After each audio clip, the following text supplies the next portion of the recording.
federal government's proposed changes to the Racial Discrimination Act unveiled today.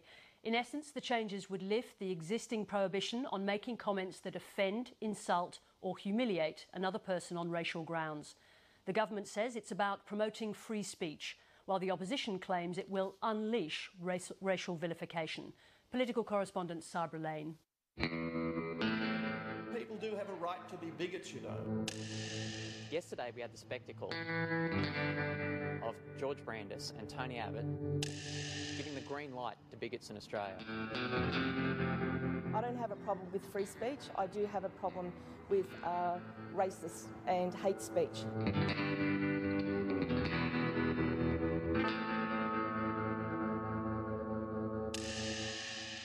You do need to listen, it's your job. It's now a case of high noon on free speech, and the government's plans to change the laws triggered a war of words in Parliament. The Abbott government wants to give bigotry his blessing in Australia. It is not acceptable for the member for Werriwa to call members of the opposition bigots. An attempt to try to engage in a bit of dog whistling on this issue. In 2011, in a controversial case, the Conservative columnist Andrew Bolt was found guilty of breaching the Racial Discrimination Act. This is a terrible day for free speech in this country. A federal court found 2 articles he wrote in 2009 would have offended a reasonable member of the Aboriginal community. Mr Bolt criticised people who were light-skinned and identify as being Aboriginal. The judge found the columnist hadn't written them in good faith, and there were factual errors. Since then, the coalition's promised a major overhaul. Today, it released proposed changes, and it's looking for public feedback. As illustrated by the decision in the Bolt case, although not only by that decision, the current language of Section 18C is unreasonably restrictive on freedom of speech and, in particular, on freedom of public discussion. We need a government that is prepared to say no to racism, not a government that's prepared to give a green light to racism, which is what this amounts to. What we want to do is to maintain the red light for bigotry, but we want to remove the amber light.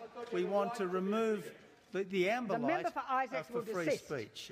For nearly 20 years, Section 18C of the Racial Discrimination Act has made it unlawful for anyone to say or do anything that would offend, insult, humiliate or intimidate another person.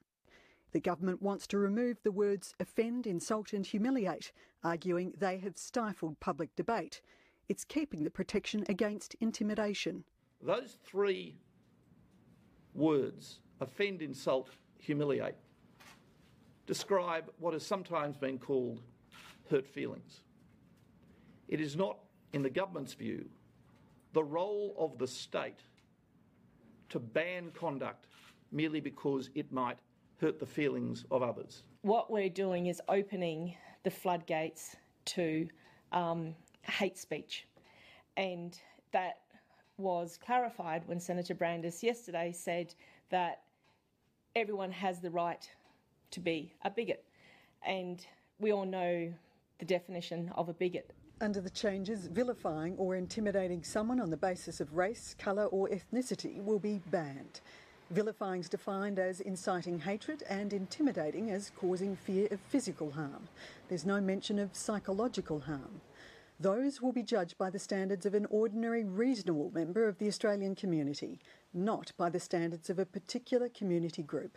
But there will be a broad exemption for people who say or write racially offensive material during public discussion of any political, social, cultural, religious, artistic or academic matter. The opposition believes the exemptions are too broad and fear comments by Holocaust denier Frederick Tobin, for example, will now be considered legal. And what that would mean, and I'll say it very directly, is that you could be telling barefaced lies and know about telling barefaced lies, that you could be deliberately intending to hurl racial abuse under cover of a political discussion, but that would not deprive you of the supposed free speech protection that's here provided. You could drive a truck through this exception. I think the much better way of dealing with these things, I mean, Holocaust denial is abhorrent and we all agree about that. And telling people that those views are abhorrent and counteracting those with facts and historical figures, I think is the much more appropriate way of dealing with that conduct. The Institute of Public Affairs applauds the changes, saying they'd ensure what happened to Andrew Bolt would never happen again. I think it's unacceptable, and I think the broader Australian community thinks it's unacceptable that Australian journalists can be taken to court over opinion pieces they write on matters of public policy. And today's decision, the Attorney-General's decision today, is a big step forward to making sure that that kind of case never happens again in Australia. It's a tricky issue for the government. Last week, Liberal backbencher Ken Wyatt, the first Indigenous man to be elected to the House of Representatives, told the Coalition Party room he had serious concerns about repealing parts of the Act. He flagged he might cross the floor over it. Other MPs who have large ethnic communities in their seats also voiced apprehension. For the moment, though, there is harmony within the government, given today's commitment to seek further community feedback before seeking final party room endorsement. I'm happy with the process that the Attorney-General has put in place. I support what the Attorney-General has done in the exposure draft, and it allows for good debate. If Ken is a man of word and, upholds his integrity as an Aboriginal man, he will certainly be true to his word and make a big song and dance with regards to this is not a good thing for Australia.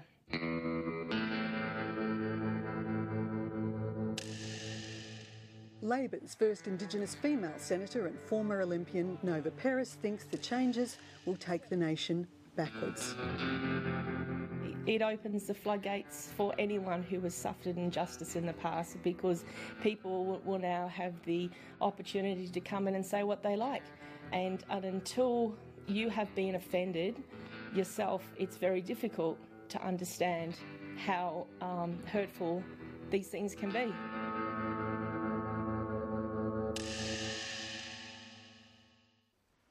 Sabra Lane reporting. Egypt